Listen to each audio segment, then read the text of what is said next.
Bismillahirrahmanirrahim. Halo, assalamualaikum warahmatullahi wabarakatuh. Apa kabar teman-teman? Ketemu lagi di channel Empung-Empung nih. Udah lama nih, udah sekitar 6 hari nih nggak ngupload konten terbaru karena 3 hari kemarin, 4 hari kemarin nih badan gua demam flu teman-teman. Nih semalam baru mendingan, pagi ini udah mulai mendingan walaupun masih agak rada-rada pilek sedikit nih sama batuk. Tapi alhamdulillah demamnya udah nggak ada. Akhirnya baru bisa ngonten lagi nih, sekalian gue mau isi bensin teman-teman, sekalian mau manasin motor nih. Karena udah 3 hari kemarin motor nih nggak pernah dinyalain, nggak pernah dipakai. Ya tahu sendirilah teman-teman, produk-produk motor zaman sekarang yang serba elektronik itu. Kalau motor jarang dipakai malah banyak penyakit. Kemarin gue udah sempet kayak panik gitu, mikir aduh motor 3 hari nggak nyala nih, ngerinya aki ngedrop apa gimana ntar. Alhamdulillah sih masih ini, makanya sekarang gue mau pakai, sekalian mau isi bensin, sekalian ngecas aki motor lah, karena harus dinyalain kan dibawa berkendara gitu.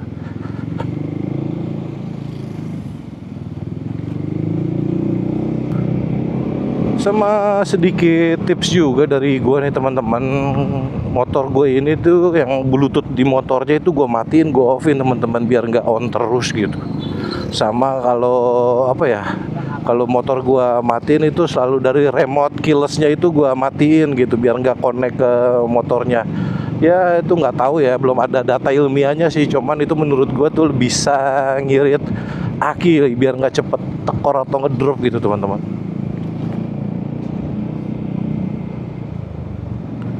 Oke deh, konten kali ini gue pengen bahas sesuai judul nih teman-teman. Sebagaimana trauma gue di masa lalu pakai pabrikan non Jepang. Ya karena dulu gue pernah pakai Kanzen zaman gue SMA, terus zaman gue kuliah gue pernah pakai bajai Pulsar, dan semuanya motor itu jadi bangke. Gue bakal sharing ke teman-teman kayak gimana tipsnya atau yang harus dipersiapkan kalau punya motor-motor non brand besar dari Jepang gitu. Atau enggak dari Jepang juga sih, maksudnya yang after salesnya masih dipertanyakan gitulah. Ya kayak BMW bukan Jepang, atau ini Ducati, tapi kan kita terjamin gitu, dia selalu ada gitu bengkel khusus kayak supplier dari Indonesianya tuh terjamin lah gitu. Jadi dari 2008 zaman gue kuliah tuh teman-teman, itu gue sampai 2012 itu gue pakai bajai Pulsar 180 teman-teman. Itu dulu gue ikut klub Pulsarian, gue sering bawa touring, gue bawa kayak ngalor ngidul jalan-jalan lah berdua sama temen, buat jalan-jalan jauh lah gitu. Jadi motor itu karena gue akuin Pulsar itu the best teman-teman, itu irit, motornya nggak banyak penyakit ya kan, cuman ya kelemahannya satu berat gitu ya kan. Cuman ya irit, bandel lah gitu. Setelah 4 tahun make, wajar lah ya, kayak udah dari 2008 gue dikasih motor itu sama almarhum bokap gue teman-teman, dan kondisi second ya. Cuman ya namanya kondisi second ya, gue pakai dari 2008 sampai 2011 kalau nggak salah. Itu tuh udah mulai penyakitan tuh teman-teman, udah sering mogok dan gue bawa servis lah ke suatu tempat bengkel Pulsar. Karena zaman saat itu teman-teman ya, itu belum ada kayak Tokopedia, Shopee, itu belum ada teman-teman. Kalau sekarang kan nyari online kan lebih mudah. Dulu tuh gue nyari kerekas sama pelatuk rocker arm itu naujubillah susahnya teman-teman. Motor mati kan. Motor Pulsar gue akhirnya karena bengkel bajainya udah nggak ada, pada tutup, bangke kan bajai. Ibarat lagi ditinggal pas lagi sayang-sayangnya loh. Aduh, itu yang bikin gue trauma ketika gue pakai pabrikan-pabrikan baru atau pabrikannya yang non Jepang lah kayak gitu. Kayak bajai terutama dari India ya teman-teman ya, kayak gitu. After sales ya ampun, spare partnya susah banget. Gue nyari sampai akhirnya motor itu gue titip di bengkel. Bengkel ini nih bengkel langganan Pulsar sih ya sebetulnya.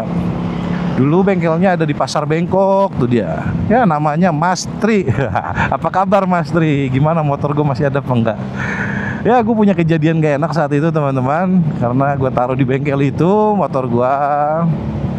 Akhirnya gue sempat nyari sendiri spare partnya itu susah. Akhirnya tuh mekaniknya bilang yaudah gue cariin sini gitu. Ya dicariin, kasih waktu 3 bulan. Gue kasih duit sama dia 5 juta. Saat itu gue masih kuliah, 5 juta tuh berharga banget teman-teman ya. Karena waktu itu kan gue masih nyambi kerja event-event gitu. Gue kasih duit 5 juta, motor gue taruh sana. Setelah 3 bulan, 4 bulan gak ada kabar nih, nomornya gak aktif gitu kan. Akhirnya gue cari-cari tahu, ya dapat lah gitu kabar kalau dia pindah ke samping deket dealer Honda Ciledug Indah gitu, yang pas agak tanjakan dulu ada bengkel custom di situ tuh. Dia kerja di situ, nggak tahu itu bengkel dia apa, dia kerja di situ. Gue samperin lah teman-teman, nanya, dia bilangnya sih, wah bos maaf bos, handphone hilang kayak gitu kan, susah dicarinya kayak gitu kan. Udah gitu dia bilang sama gue habis dapat musibah, jarinya putus teman-teman, 1 apa 2 nih, jari manis apa jari tengah gitu, kena gerinda. Ya gue nggak tega dong, ya kan.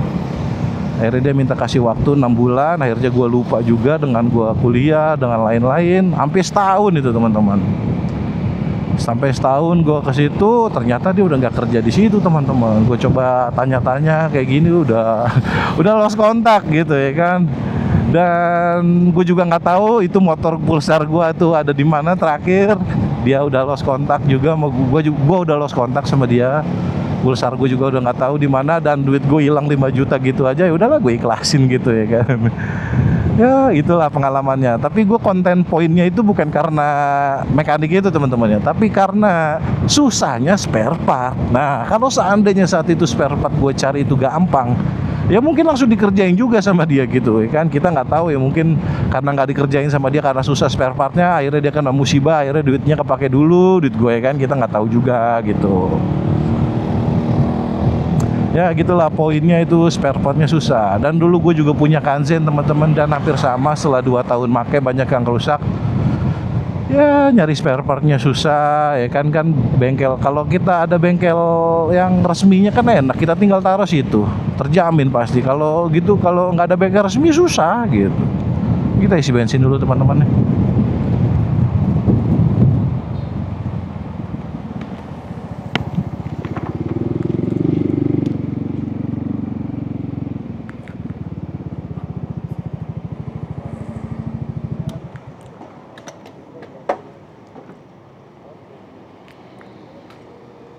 Oke lanjut teman-teman. Aduh suara gua masih bindeng, masih pilek ini teman-teman. Lanjut pengalaman di Kanzen begitu, motor bebek. Gua nggak tahu itu Kanzen produk mana, kayak produk Indonesia juga. Nah konteksnya di sini yaitu pabrikan-pabrikan brand baru gitu teman-teman. Nasibnya sama juga itu sama kayak Bajaj Pulsar. Motor masih ada, bengkel resminya udah pada nggak ada. Spare partnya susah. Ya gitu. Dan poin sedikit tips nih dari gua buat teman-teman yang sekarang kan gue lihat nih banyak nih kayak pabrikan-pabrikan baru berlomba masuk ke Indonesia teman-teman ya. Pastikan, gua nggak bilang pabrikan baru itu jelek teman-teman, bagus. Gua akuin Bajaj Pulsar dulu bandel banget, cuman sebandel-bandelnya motor ya pasti habis masa pakai juga kan, spare partnya kan, dan harus ganti. Dan ketika saat itu terjadi bengkelnya udah nggak ada, spare partnya susah, mau gimana? Nah tips gue ketika teman-teman mau beli kendaraan, mau dari pabrikan baru, pastiin itu bukan motor utama kalian teman-teman. Itu kayak sekedar motor hobi aja gitulah. Kalau gue dulu Pulsar itu buat motor utama gue, dan gue nggak ada motor lain lagi gitu. Karena motor ada bebek itu kan dipakai sama adek gue juga buat di rumah gitu.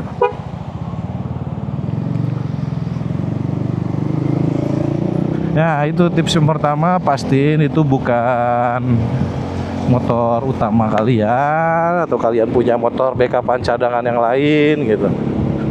Dan pastikan kayak kalau bisa nggak sih kita minta kayak kontrak gitu ya, kayak MOU gitu, after sales-nya terjamin apa enggak, atau enggak minimal berapa tahun, entah 10 tahun, 15 tahun ke depan, itu pasti bakal terjamin ya. Kita nggak tahu ya itu bisa apa enggak ya. Nah itu karena dulu kendalanya itu motor utama gue dan motor satu-satunya gue. Akhirnya ketika motor itu rusak, waduh udah pusing malah gue, kayak harus nginep.